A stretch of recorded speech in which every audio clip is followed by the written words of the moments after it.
హైదరాబాద్ నగరంలో వరద ముంపు ప్రాంతాల్లో ఈరోజు కాంగ్రెస్ పార్టీ నాయకులు పర్యటించారు. దీనిపై మనతో మాట్లాడడానికి కాంగ్రెస్ జాతీయ ప్రతినిధి దాసోస్ శ్రవణ్ గారు ఉన్నారు. వారితో మాట్లాడి మిగతా విషయాలు అడిగి తెలుసుకునే ప్రయత్నం చేద్దాం.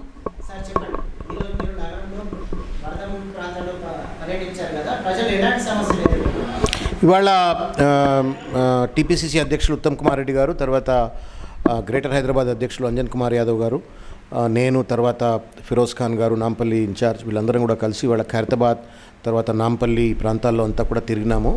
వరదల్లో మునిగినటువంటి ప్రజలను పరామర్శించడం కోసం అని చెప్పని కళ్ళల్లో నీళ్లు తిరిగినాయి. మాకు కడుపు రగిలిపోయింది. మాకు ఇంత పెద్ద నగరంలో ఇంత సైన్స్, ఇంత టెక్నాలజీ, చంద్రమండలం మీద వెళ్ళి అక్కడ మనం ఇల్లు కట్టుకొని బతకగలుగుతాము అనేటువంటి ఒక పరిస్థితుల్లో టెక్నాలజీ పెరిగిన తర్వాత ఓ వర్షపు చుక్కను మనం ఎందుకు ఒడిసిపట్టలేకపోతా ఉన్నాము, వర్షపు నీళ్ళను ఎందుకు ఆపలేకపోతా ఉన్నాము, డ్రైనేజ్ స్ట్రక్చర్స్ ఎందుకు నిర్మించుకోలేకపోతా ఉన్నారు, చిన్నపాటి వర్షాలకే ఎందుకు ఇండ్లలోకి నీళ్ళు వచ్చేసి ప్రజల యొక్క ఆస్తులను, వాళ్ళ యొక్క తిండి పదార్థాలను సర్వనాశనం చేసే విధంగా ఎందుకు అయిపోతుందని చెప్పని మాత్రం చాలా బాధపడ్డాము.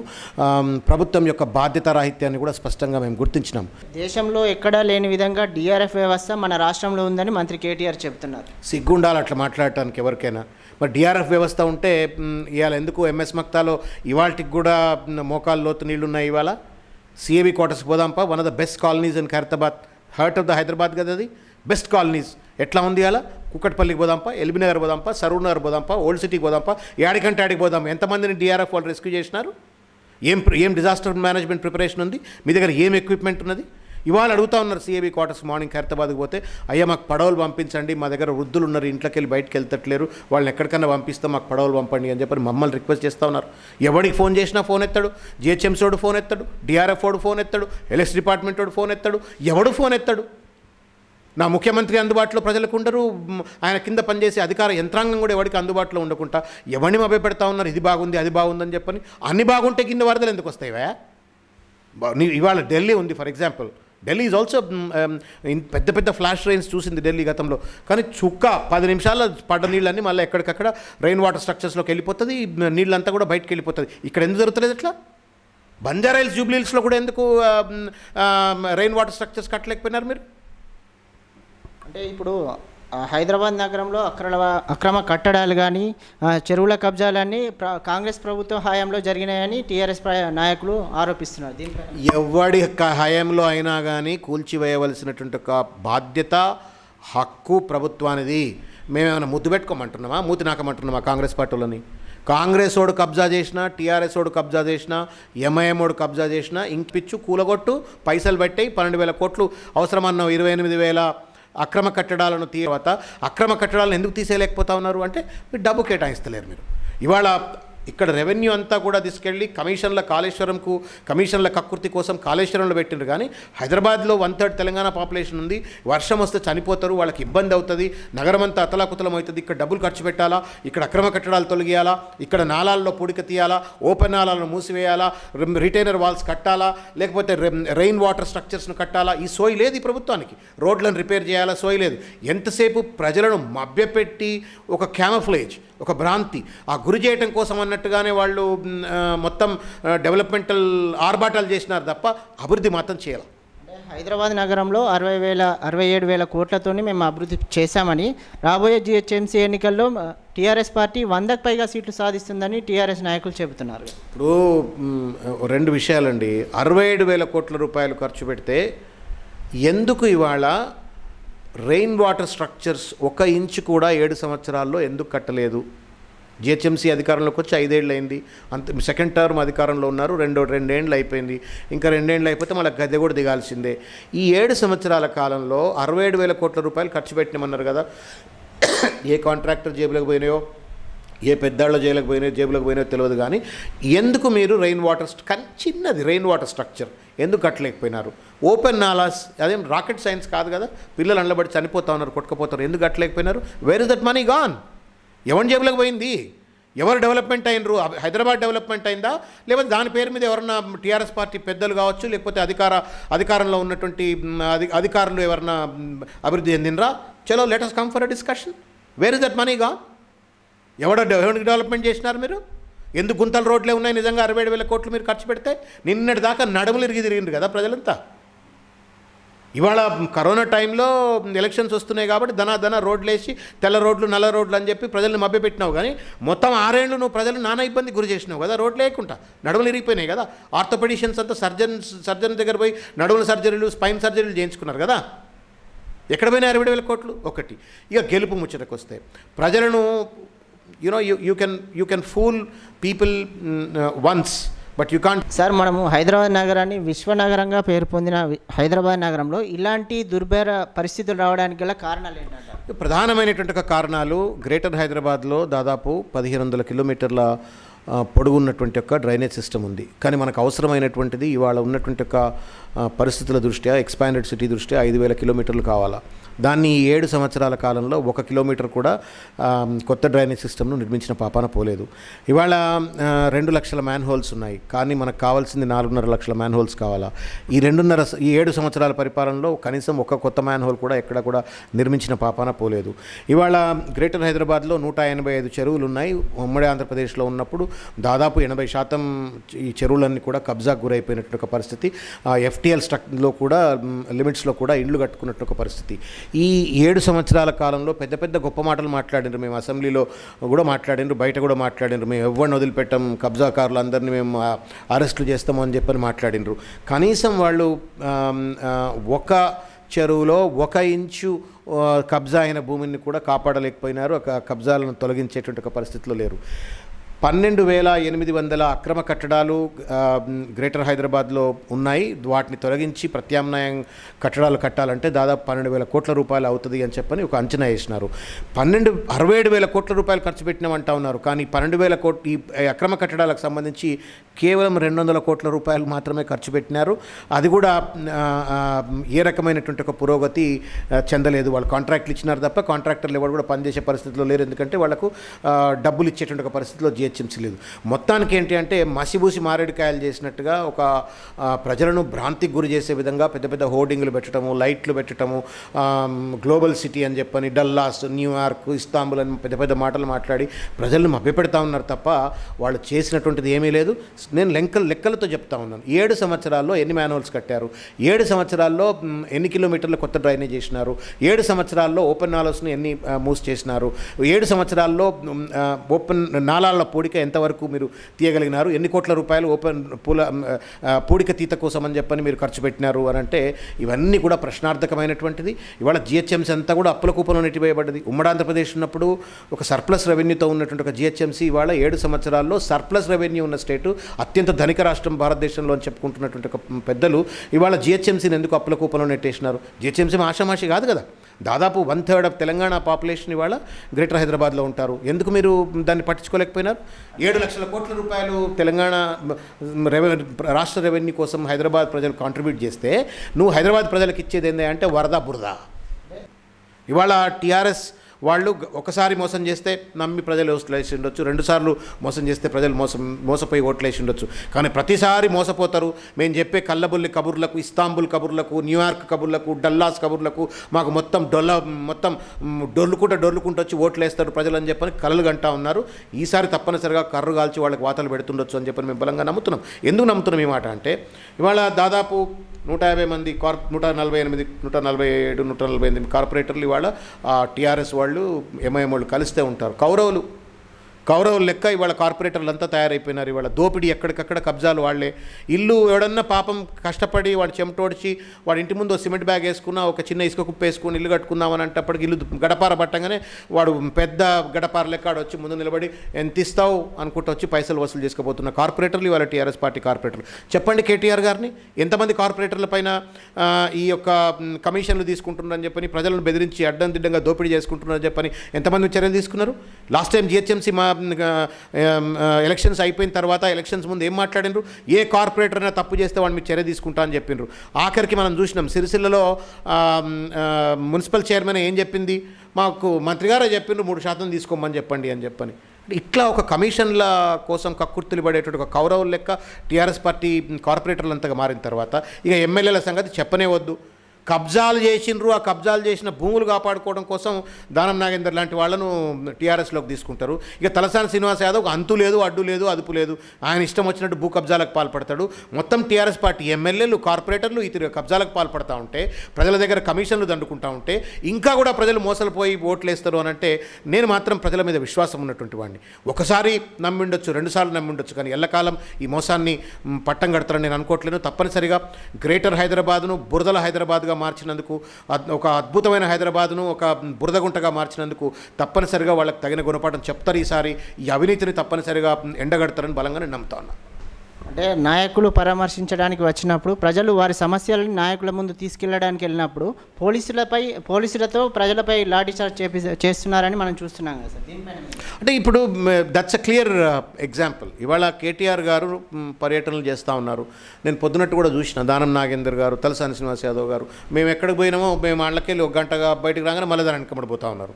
మేము ఎంఎస్ మక్తకు పోతే మేము బయటకు రాగానే మళ్ళీ ఎంఎస్ మక్తకు పోతా ఉన్నారు. సిఏబీ క్వార్టర్కి పోతే మేము బయటకు రాగానే మళ్ళీ అక్కడికి పోతా ఉన్నారు. పోయి దాని ఎంబడి ఒక్కళ్ళు పోట్లేరు, అంతా పోలీసు వాళ్ళని అంతా ఎంబడి పెట్టుకునేది, పైల్వాళ్ళని ఎంబడి పెట్టుకున్నట్టు పోలీసు వాళ్ళని ఎంబడి పెట్టుకొని పోతా ఉన్నారు. నిజంగానే కేటీఆర్ గారికి కానీ, తలసాని శ్రీనివాస్ యాదవ్ కానీ, దానం నాగేందర్ కానీ, ఈ టీఆర్ఎస్ పార్టీ ఎమ్మెల్యేలకు, ఈ మంత్రులకు మీ ఎందుకే పోలీసు వాళ్ళు మీ అంబడి నిజంగానే మీకు సిన్సియారిటీ ఉందని మీరు నమ్మితే, మీరు చిత్తశుద్ధితో మీరు డెవలప్మెంట్ చేసిండ్రు, ప్రజలు నిజంగానే మీరు చేసిన అభివృద్ధిని హర్షించే పరిస్థితి ఉన్నట్టయితే మీ అంబడి పోలీసు వాళ్ళు ఎందుకు, అసలు డీజీపీ ఎందుకు కేటీఆర్ గారు ఎంబడి? ఒక మున్సిపల్ శాఖ మంత్రిగా పరామర్శకు పోతుంటే జిహెచ్ఎంసీ కమిషనర్ను వెంబడి పెట్టుకోపో, సోమేష్ కుమార్ని వెంబడి పెట్టుకోపో, చీఫ్ సెక్రటరీ కాబట్టి, లేకపోతే మేయర్ని వెంబడి పెట్టుకోపో, ఇంకా ఎవరైనా టెక్నికల్ ఎక్స్పర్ట్స్ని వెంబడి పెట్టుకొని పోయి అరే ఈ నాలా ఇట్లా పొంగిపోతుంది బద్దరు మీరు ఏం చేస్తే మనం మార్పులు చేయొచ్చు అని చెప్పని నువ్వు ఏమన్నా అబ్జర్వ్ చేయడం కోసం అని చెప్పని నువ్వు అటువంటి వాళ్ళని వెంబడి పెట్టుకోరు. కానీ డీజీపీని వెంబడి పెట్టుకే రోప్ పార్టీ ఎందుకే నాకు అర్థం కాదు. ప్రజలు పరామర్శ కోసం పోయినటువంటి వాడికి రోప్ పార్టీ లేదండి నాకు అర్థం కాదు. తాళ్ళు పెట్టిన తల తాళ్ళు పెట్టి పోలీసు వాళ్ళని ఇట్లా ఆపుకొని అంటేనే వాళ్ళకు ఒక భయం ఉంది, ప్రజలు తిరగబడతారనే భయం ఉంది.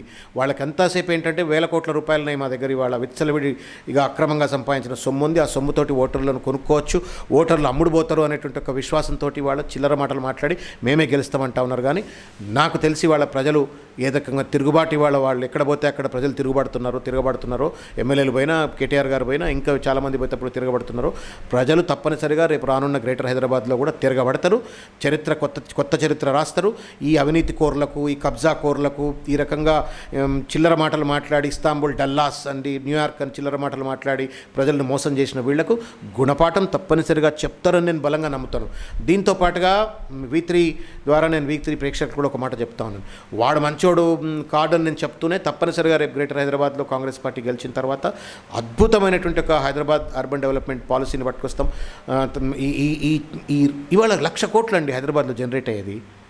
గతంలో తెలంగాణ రాకముందు అనుకున్నాం చాలాసార్లు ఏంటంటే హైదరాబాద్ రెవెన్యూ అంతా తీసుకుపోయి ఆంధ్ర రోడ్ డెవలప్ చేసుకుంటున్నాడు, అక్కడ డెవలప్ చేసుకుంటున్నాడు అని మాట్లాడినారు. ఇవాళ ఇన్ని కోట్ల రూపాయలు జనరేట్ చేస్తున్నటువంటి ఒక హైదరాబాద్ను ప్రతి సంవత్సరం 1,00,000 కోట్లు జనరేట్ చేసే హైదరాబాద్లో 12,000 కోట్లు పెట్టి అక్రమ స్ట్రక్చర్లు తీసేయలేమా? 5,000-6,000 కోట్లు పెట్టి రెయిన్ వాటర్ స్ట్రక్చర్స్ను కట్టలేమా? ఓపెన్ నాలాలను పూడికి తీయలేమా? Where there is a will there is a way. వాళ్ళకి విల్ లేదు. విల్ లేకపోవడానికి కూడా కారణం ఏంటంటే ప్రియారిటీ. వాళ్ళ Hyderabad is not a priority. వాళ్ళు భ్రాంతి. యాదగిరిగుట్ట కట్టాలా, భ్రాంతి. సెక్రటరియట్ కూల్చిపడేయాలా, కొత్త బిల్డింగ్ కట్టాలా, భ్రాంతి. కాళేశ్వరం అనే కమిషన్ల ప్రాజెక్టు కట్టాలా, భ్రాంతి. ఆ పెద్ద బయట అక్కడిక్కడ కట్టి ప్రజలను మభ్యపెట్టి ఓట్లు దండుకోవాలనుకుంటున్నారు. కానీ హైదరాబాద్ ప్రజలు విఘ్నులు, తప్పనిసరిగా కాంగ్రెస్ పార్టీకి పట్టం కడతారని చెప్పి నేను భావిస్తాను. ఇంకొక మాట, గ్రేటర్ హైదరాబాద్లో ఆంధ్ర ఓటర్లను బెదిరించడం కోసం అయ్యప్ప సొసైటీలో అక్రమ నిర్మాణాలని చెప్పని ఫస్ట్ ఇయర్లో అధికారంలోకి రాగానే 2017 ధూమ్ ధామ్ తడాకా చేసి పడేసిండ్రు. కెమెరాలు, పోలీసులు, బెటాలియన్లు అంతా ఏదో బుల్డోజర్లు పట్టుకొని పోయి యుద్ధానికి పోయినట్టు పోయి అయ్యప్ప సొసైటీ అంతా బెదిరించి ఆంధ్ర ఓటర్లందరినీ బెదిరించేసినారు. మరి ఎక్కడ పోయినాయండి ఆ ఇల్లీగల్ స్ట్రక్చర్స్? ఒక అయ్యప్ప సొసైటీలో ఉన్నాయా? తెలంగాణ హైదరాబాద్లో 28,000 ఇల్లీగల్ స్ట్రక్చర్స్ ఉన్నాయని మీరే చెప్తా ఉన్నారు. ఓ అండ్ స్టడీ చెప్తా ఉంది. ఆ స్ట్రక్చర్ని ఎందుకు గొలగొట్టలేకపోతా ఉన్నారు? అంటే ఇదంతా కూడా ఏంటి అంటే ఒక రకమైనటువంటి ఒక compromising attitude, lack of priority, lack of understanding, మొత్తం కూడా ఒక లాప్ సైడెడ్. ఇంకొకటి అర్బన్ డెవలప్మెంట్ పాలసీ గురించి తెలంగాణ రాకముందు అందరం అనుకునేవాళ్ళం వీడికి అర్బన్ డెవలప్మెంట్ పాలసీ లేదు ఏంటి అని చెప్పారు. రాజశేఖర రెడ్డి గారు అధికారంలో వచ్చినప్పుడు ఆయన పాపం అద్భుతంగా ఔటర్ రింగ్ రోడ్ కట్టిండు హైదరాబాద్ చుట్టూ. ఔటర్ రింగ్ రోడ్ ఎందుకు కట్టినాడు? Inner ring, outer ring road లోపల ఎట్లయితే అభివృద్ధి చెందొచ్చో ఇదే అభివృద్ధి బయట కూడా కావచ్చు అనేటువంటి ఉద్దేశంతో ఆయన ఔటర్ రింగ్ రోడ్ కట్టినాడు. ఇవాళ బంజారా హిల్స్లో, జూబ్లీ హిల్స్లో, పంజగుట్టలో, కూకట్పల్లిలో, ఎల్బీ నగర్లో ఇట్లా కీలకంగా రద్దీ ఉండేటువంటి జనవాసం రద్దీగా ఉండేటువంటి ఒక ప్రాంతాలలో ఎందుకు హై రైజింగ్ టవర్స్ పర్మిషన్స్ ఇస్తూ ఉన్నారు? విచ్చలవిడిగా మాల్స్ పర్మిషన్ ఎందుకు ఇస్తూ ఉన్నారు? ఇవన్నీ కూడా ఎక్కడికి పోవాలా? ఈ మాల్స్ అనే సినిమా థియేటర్లు ఉన్నాయి, ఈ మాల్స్ అన్నీ కూడా ఔటర్ రింగ్ రోడ్ అవతలకి వెళ్ళాలి. ఒక ప్రాపర్ అర్బన్ డెవలప్మెంట్ పాలసీ చేసుకున్నట్టయితే అవతలకి పోయి ఉండాల్సి ఉండే. అక్కడ ఏదో కొన్ని నిర్మాణాలు వచ్చినాయి, అసలుకే రాలేదని నేను అంటలేదు. కానీ లోపల ఎన్ని నిర్మాణాలు వచ్చినాయి 7 సంవత్సరాల్లో చూడండి మీరు. మొత్తం జూబ్లీహిల్స్ మొత్తం చూడండి, ఈ వంశీరామ్ బిల్డర్ అని, ఈ బిల్డరు ఆ బిల్డర్ అంతా టీఆర్ఎస్ పార్టీకి సంబంధించిన బిల్డర్లు. ఎక్కడ చూసినా 20 ఫ్లోర్లు, 30 ఫ్లోర్లు, పెద్ద పెద్ద malls. As a result what happened? Hyderabad is cluttered. 7 ఏళ్లలో ఒక డబుల్ క్లటర్ అయిపోయింది ఇవాళ హైదరాబాద్. ట్రాఫిక్ సమస్య పోతుంది తెలంగాణ వస్తే, అవతల సైడ్ కూడా డెవలప్మెంట్ చేసుకుంటాము, ఎక్స్పాన్షన్ అవుతుంది అని చెప్పని అనుకుంటే హైదరాబాద్లో ట్రాఫిక్ పెరిగిపోయింది ఇవాళ. హైదరాబాద్లో మనం ఒక గంట ఇంతకుముందు 10 నిమిషాలు 20 నిమిషాలు ప్రయాణం చేసేది 7 సంవత్సరాల టీఆర్ఎస్ పార్టీ ఒక లాప్ సైడెడ్ ట్రాఫిక్ పాలసీ వల్ల, అర్బన్ డెవలప్మెంట్ పాలసీ లేకపోవడం వల్ల ఇవాళ 10 నిమిషాల జర్నీ ఇవాళ 40 నిమిషాల జర్నీ, గంట జర్నీ అయ్యే పరిస్థితి ఏర్పడింది. ఇవాళ ట్రాఫిక్ పెరిగిపోయింది, ట్రాఫిక్ కంజెషన్ అయిపోయింది, జనం పెరిగిపోయినారు ఆ బిల్డింగ్లలో కాబట్టి డ్రైనేజ్ కంజెషన్ అయిపోయింది. ఎక్కడికక్కడ సిటీని క్లటర్ వీటన్నిటిపైన ఒక విస్తృత స్థాయి చర్చ జరగవలసిన అవసరం ఉంది. ప్రజలు కూడా లోతుగా ఆలోచించండి. ఈ చిల్లర మాటలకు, డల్లాస్ మాటలకు, న్యూయార్క్ మాటలకు, ఇస్తాంబుల్ మాటలకు ఇంకోసారి మోసపోకండి. గతంలో కాంగ్రెస్ పార్టీ అద్భుతమైన అభివృద్ధి చేసిందండి. ఇవాళ హైదరాబాద్ చుట్టూలో ఉన్నటువంటి ఒక public sector companies ECAL, HAL, BDL, Midhani, BHEL ఇట్లా చెప్పుకుంటూ పోతే ఒక చాంతాడంత లిస్టు పబ్లిక్ సెక్టర్ కంపెనీస్ కానివ్వండి, లేకపోతే డిఆర్డిఎల్ లాంటి ఒక రీసెర్చ్ ల్యాబొరేటరీస్ కానీ, ఐఐసిటి, ఎన్జిఆర్ఐ లాంటి రీసెర్చ్ ఆర్గనైజేషన్స్ కానివ్వండి, లేకపోతే ఇంటర్నేషనల్ ఎయిర్పోర్ట్ కానివ్వండి, మెట్రో రైల్ కానివ్వండి, ఇట్లా పెద్ద పెద్ద ఇన్ఫ్రాస్ట్రక్చర్ డెవలప్మెంట్ అంతా కూడా కాంగ్రెస్ పార్టీ హయాంలో జరిగింది. కాకపోతే తెలంగాణ వచ్చిన తర్వాత ఈ చిన్న చిన్న అంశాలు, ఈ rain water structure is not a big thing, పెద్ద సైన్స్ కూడా కాదు అది. తర్వాత ఈ అక్రమ కట్టడాలు తీసేయడం పెద్ద సైన్స్ కాదు అది. ఇవన్నీ కూడా చేసి ఉండాల్సి ఉండే, కానీ వాళ్ళకి ప్రియారిటీ లేదు. అంతా డాంబికాలు, ఆర్భాటాలు తప్ప అభివృద్ధి లేదు. అంటే కొందరు నాయకులు మాట్లాడుతూ వర్షం పడితే వరదలు రాకుండా మంటలు వస్తాయని అన్నారు రీసెంట్గా. ఇక ఆలుగడ్డలు పడతాయండి, వర్షం వస్తే ఆలుగడ్డలు పడతాయి. మంట ఎందుకు, ఆలుగడ్డలు కూడా పడవచ్చు. మెదడు లేనటువంటి మంత్రులు అయిపోయినారు ఇవాళ. బాధ్యత లేనటువంటి వాళ్ళు అహంకారం తలకెక్కిపోయి ఇష్టం వచ్చినట్టు మాట్లాడుతూ ఉన్నారు. ఎంఎస్ మక్తకు పోయి ఆ మోకాల లోతులో ఉన్నటువంటి ప్రజల దగ్గర పోయి వర్షం రాకపోతే మంటలు వస్తాయా అని చెప్పాను. బట్టలిప్పి కొడతారు, అక్కడ బట్టలిప్పి కొడతారండి ఇవాళ. ఏ కాలనీ కన్నా పోలీసు వాడిని ఎంబడి పెట్టుకోకుండా ఇదే తలసాని శ్రీనివాస్ యాదవ్ని పోయి వర్షం వస్తే నీళ్ళు రాక మంటలు వస్తాయా అని చెప్పి అనమని చెప్పి ఆ నాళాలలో, ఓపెన్ నాళాలలో నెట్టిపడి ఎత్తారు. అదే చెప్తా ఉన్నా కదండి, అధికారం ఉంది కాబట్టి ఇష్టం వచ్చినట్టు చిల్లరగా వ్యవహరిస్తూ ఉన్నారు. పోలీసు వాళ్ళకు కూడా బుద్ధి ఉండాలి, జ్ఞానం ఉండాలి. మీరు ప్రజలు వాళ్ళ యొక్క సమస్య చెప్పుకుంటే వాళ్ళ మీద లాఠీచార్జ్ చేస్తే ఎవరి ప్రభుత్వం ఇది? Your democracy is meant for people, not for anybody. Government is meant for people, not for anybody. పోలీసులు ప్రజలకు రక్షకులుగా ఉండాల్సినోడు ఆడు ప్రజల మీద పడి లాఠీచార్జ్ చేసి కొట్టే పరిస్థితి వస్తే ఇదంతా కూడా ఏంటంటే దొరవారు దగ్గర షేక్ సింధుల్ లెక్క పోలీసు వాళ్ళు తయారైపోయినారు ఇవాళ. ఆయన ప్రైవేట్ సైన్యం లెక్క.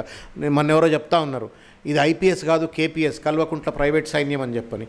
అట్లా తయారైపోయినారు ఇవాళ. అందుకని వాళ్ళు ఇష్టం వచ్చినట్టు చేస్తూ ఉన్నారు. ప్రజలు తప్పనిసరిగా ఈ ప్రభుత్వానికి గుణపాఠం చెప్తారు. ఇటువంటి చిల్లర వేషాలకు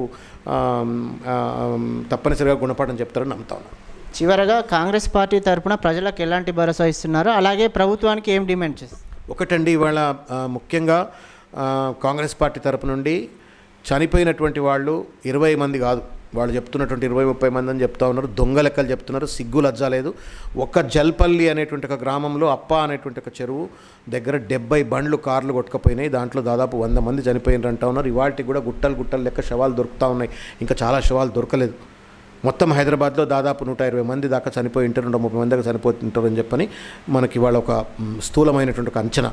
కాబట్టి ఇవాళ చనిపోయిన వాళ్ళ సంఖ్య అంతా తేల్చాలా. వాళ్ళందరికీ కూడా, చనిపోయిన వాళ్ళందరికీ కూడా పెద్ద ఎత్తున ఎక్స్గ్రేషియా చెల్లించాలా, నెంబర్ 1. ఎందుకంటే ఇది man made mistake, government made mistake ఇది, నెంబర్ 1. నెంబర్ 2 ఏంటంటే చాలా ప్రాంతాలలో, దాదాపు 80% ప్రాంతాలలో ఇండ్లలోకి నీళ్ళు వచ్చి వాళ్ళ యొక్క ఇన్ఫ్రాస్ట్రక్చర్ అంతా, ఇంట్లో ఉన్నటువంటి ఒక తిండి పదార్థాలు కావచ్చు, ఫ్రిడ్జ్లు కావచ్చు, తర్వాత ఎలక్ట్రిక్ ఐటమ్స్ అన్నీ కూడా షార్ట్ సర్క్యూట్ అయిపోయి అవి పేలిపోయినాయి. తర్వాత వాళ్ళ ఉప్పు, పప్పు, ఇటువంటి బియ్యం, ఇటువంటి అన్నీ కూడా ఖరాబ్ అయిపోయినాయి. ఇండ్లు కూలిపోయినాయి చాలా చోట్ల, వాళ్ళందరి యొక్క ఆస్తి నష్టాన్ని కూడా ఎస్టిమేట్ వేసి తప్పనిసరిగా వాళ్లకు నష్టపరిహారం చెల్లించాలా. 2, 3 తెలంగాణ వ్యాప్తంగా దాదాపు లక్షలాది మంది రైతుల యొక్క పంట పొట్టకొచ్చినటువంటి ఒక పంట అంతా కూడా ఇవాళ మట్టి పాలైపోయింది, వర్షం పాలైపోయింది. ఆ పంట నష్టాన్ని అంతా కూడా ఎస్టిమేట్ వేసి వాళ్ళకు కూడా సరి అనేటువంటి నష్టపరిహారం చెల్లించాలని చెప్పని కాంగ్రెస్ పార్టీ తరఫున మేము డిమాండ్ చేస్తూ ఉన్నాం. చివరిగా కాంగ్రెస్ పార్టీ పక్షాన ప్రజలందరికీ కూడా కాంగ్రెస్ పార్టీ నాయకులందరికీ కూడా మేము ఒక విజ్ఞప్తి చేస్తూ ఉన్నాము V3 ద్వారా. ఎక్కడెక్కడైతే ప్రజలు బాధల్లో ఉన్నారో అక్కడ కాంగ్రెస్ పార్టీ కార్యకర్తలందరూ కూడా వెళ్ళండి. మీరు పూర్తి స్థాయిలో వాళ్లకు బాధితులకు అండగా ఉండండి. మీకు తోచిన విధంగా అది పువ్వో పత్రమో ఏదో ఒకటి వాళ్ళకు మందుల విషయంలో కానివ్వండి, లేకపోతే అన్నం విషయంలో కానివ్వండి, ఇంకేదైనా బ్రెడ్ కానీ పండ్లు కానీ ఇట్లా అంతా కూడా డిస్ట్రిబ్యూట్ చేసి వాళ్ళకు కొంచెం ఆదుకోండి, వాళ్ళకు అండగా ఉండండి. మేము తప్పనిసరిగా GHMC కమిషనర్ని కావచ్చు, మున్సిపల్ శాఖ మంత్రి గారిని కావచ్చు, తప్పనిసరిగా ఈ అంశాలపైన పెద్ద ఎత్తున నిలదీయనున్నాం. దీనిపైన పెద్ద ఎత్తున పోరాటాన్ని ఇంకా బలంగా ముందుకు తీసుకెళ్తాం. ప్రజల పక్షాన మేము నిలబడతామని చెప్పి తెలియజేస్తాము.